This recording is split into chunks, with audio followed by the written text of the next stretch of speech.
Hello everyone, it's History Behind the Warrior, and as always, welcome back to another installment in my Across the Multiverse series. A deep dive lore retrospective of your favourite characters, but unlike how we've ever tackled them before. Because whilst we typically on this channel talk about characters and individuals within the mainline canon, in this series we'll be transcending beyond that into the world of spin-off games, movies, and TV shows, to see and understand how they've been tackled and broken down from medium to medium, and how exactly do they deviate from the source material. So with that in mind, in today's episode, we will be tackling a fan-beloved favourite character, the original Sub-Zero and former acolyte of Quan Chi and Havoc now, Noob Saibot. Now the former Cryomancer has had a long prestigious history in the series, from beating gods to even challenging titans.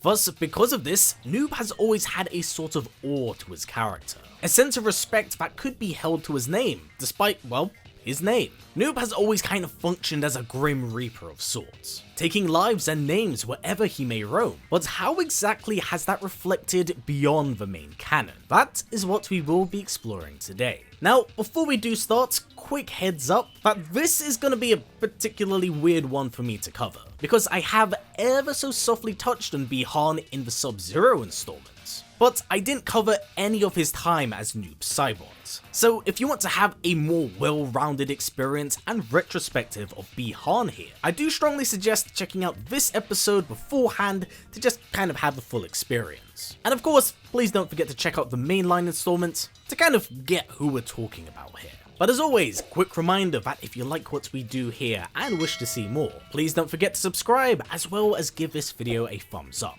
I know I ask for it all the time, but trust me when I say it does absolute wonders in supporting the channel in the algorithm. Anyway, let's delve right into things, starting with everyone's favourite MK spin-off game, Mortal Kombat Shaolin Monks. Taking place at the tail end of the first tournament, Shaolin Monks is an incredibly loose spin-off and retelling of the second tournament, minus a real tournament having taken place. However, all the events that do occur prior to this installment does seem to be canon, so in this timeline and continuity, it's almost certain that Bi-Han was already killed by Hanzo. Now Noob here plays an incredibly minor role to that of the overall narrative, having no actual impact on the main game, and only for the most part, making his appearance at the tail end of things, cameoing in the Netherrealm, where he can be seen fighting his younger brother, Hua Liang, who at this point has adopted the Sub-Zero mantle. It's an ever so brief skirmish between the two, with the younger sibling gaining the upper hand, launching the Wraith towards Kung Lao and Liu Kang before then running off screen, marking this his one and only appearance in this installment, as the Shaolin are warned by Kwai to leave his brother untouched, and that he himself will be the one to fix him and undo the damage done. Which of course did actually set things up for the game's sequel, Mortal Kombat Ice and Fire, but alas, with that game indefinitely postponed and then cancelled, we'll never quite know the plot thread set up for these two. So Noob's appearance here is very brief, but one that I will say does at the very least feel like kind of a homage to his main canon self, as he was a secret character during the events of MK2, making his time in that installment also incredibly brief. Tragically though, this is the one and only spin-off game where he's actually seen. Which now takes us onto the more theatrical side of things, starting with Mortal Kombat movies, more specifically, Mortal Kombat Annihilation. And sadly, much like his Shaolin Monks counterhalf, his appearance in this film is unbelievably brief, serving as more of a side character and henchman to Shao than honestly being his own character. And even then, Noob only appears at the tail end of the film's climax, where we learn that things are very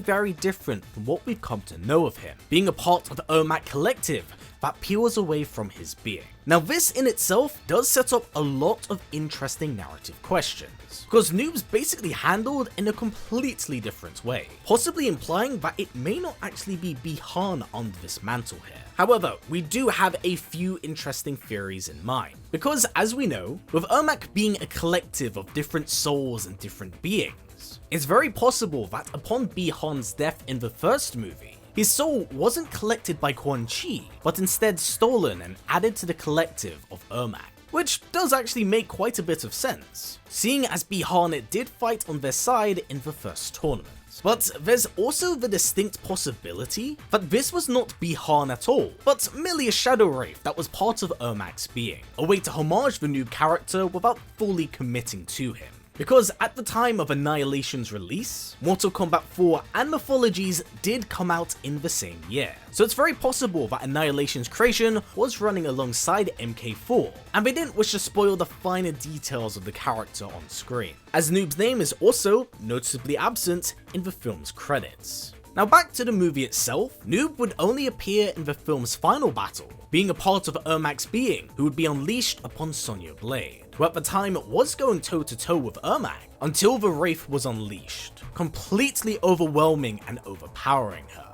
It would actually take the interference of Jax in order to stifle this attack, to which he'd then apparently kill Noob off screen. So to say that his time in this installment was short would be a horrific understatement, marking a very swift end from what we do see of this version of the character in this timeline. Now, a somewhat honorary mention here is the 2021 reboot, Mortal Kombat. And whilst Noob Saibot himself isn't present, this film in itself does more or less effectively set up the character, painting Bi-Han in a far more villainous light, and as the prime main antagonist of the film. Even so, this would not prevent his demise and death at the hands of Hanzo and his descendants Cole, therefore avenging the Shirai Ryu. However, in the movie's climax, Bi-Han's body, as well as a handful of many others, would be reclaimed by a mysterious fog, with Shang Tsung swearing that he would bring new champions in the oncoming tournament. Now, behind the scenes, Joe Taslim, Sub-Zero's actor, has been confirmed to return in the movie's sequel, more or less confirming the integration of Noob Saibot. The real question now is, how different will he look? What will be his significance to the main plot?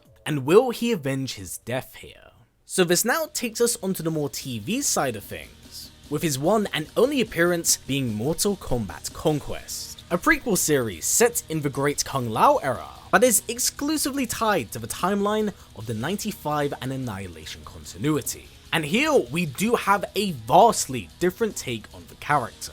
Because with it taking place before the 95 movie, we know for a fact that it can't be Bi-Han behind the mantle. It has to be someone else. Although the show doesn't actually allude to the individual's identity, but we are able to scrape and decipher some bits of information here. That he was once an emperor who was loyal to Shao Kahn, until for one reason or another, he displeased the emperor, leading to his inevitable exile to that of another realm. Whilst the name of his prison is kind of unknown, it does seem to have some elements and ties to that of the Netherrealm. And in terms of how he's approached, he seems very much so like the Scorpion of this era, being more of a spiritual deity, but one that can exist on the mortal plane. And alongside this, apparently his reputation does precede him, as even a god like Raiden is aware of his skills and talents. Now moving on to the show itself, Noob Saibot would make his appearance in the 6th episode of the series, serving as the prime main antagonist of this episode.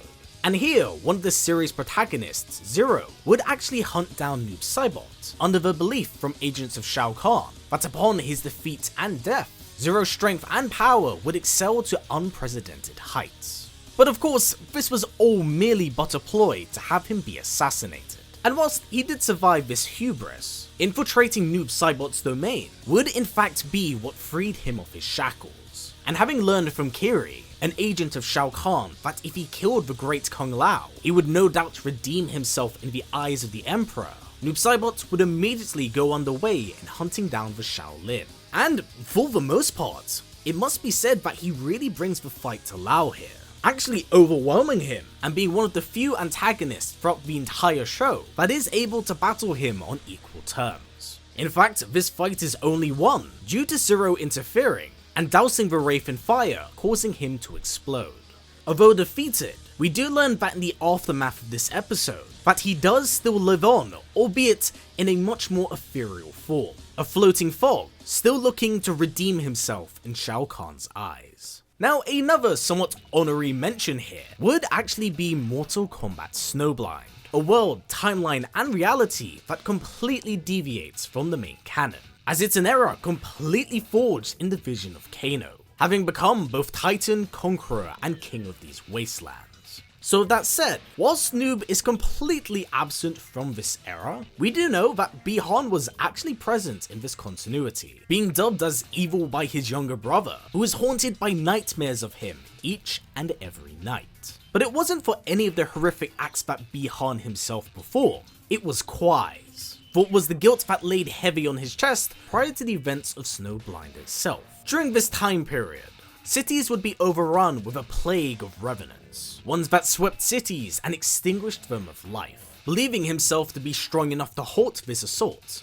the young prideful cryomancer would lead a siege that would not only kill the revenants, but also in turn accidentally kill the entire city and his own clan, as Kwai had no control over the explosive tundra. Now whilst it isn't explicitly disclosed, it is softly hinted at that Kwai may have been responsible for killing Bi-Han in this timeline. It's kind of unknown due to how widely altered a lot of these characters are, but it's still worth mentioning as Kwai and Hanzo do look to have a bit of a friendly rapport with one another, albeit one's on extremely strange terms.